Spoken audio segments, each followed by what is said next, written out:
12 তারিখে আমরা ইন্টারপোলের মাধ্যমে আমাদের কাছে এনসিবি একটা সংস্থা আছে আমাদের, সেটা পৃথিবীর যারা ইন্টারপোলের সদস্য তাদের সব দেশে এনসিবি ইউনিটটা থাকে পুলিশের।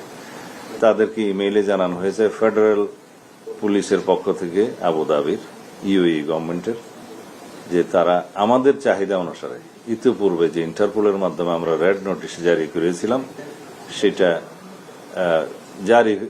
বাস্তবায়ন হয়েছে এবং তারা সেই ওয়ারেন্টের অনুসারে, রেড নোটিশের অনুসারে তারা তাকে গ্রেফতার করতে সক্ষম হয়েছে। তাৎক্ষণিকভাবে তারা ইমেইলের মাধ্যমে আমাদের এনসিবিকে জানিয়েছে।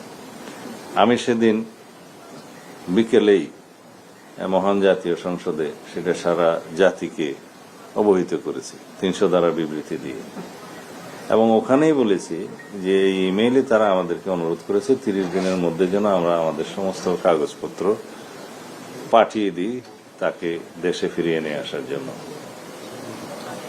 30 দিন নয়, তারপর দিনই পাঠিয়েছি সমস্ত কাগজপত্র, ওয়ারেন্ট, মামলার বিবরণী সহ। এখানে অনেক কাগজ দিতে হয়, সেগুলো আবার আরবিতে ট্রান্সলেট করতে হয়। আমাদের অফিসাররা রাতের 9টা পর্যন্ত কাজ করেছে সেদিন, 144 পাতা।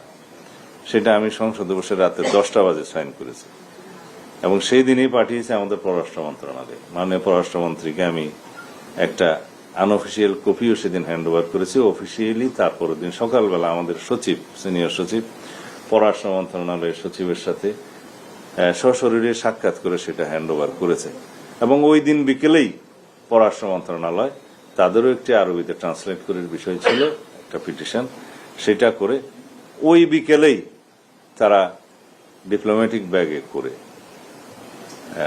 ইউএই গভর্নমেন্টের কাছে পাঠিয়েছে। আমাদের লোকাল যে এমবেসি আছে, ইউএই এমবেসি, তাদেরকে জানিয়েছে।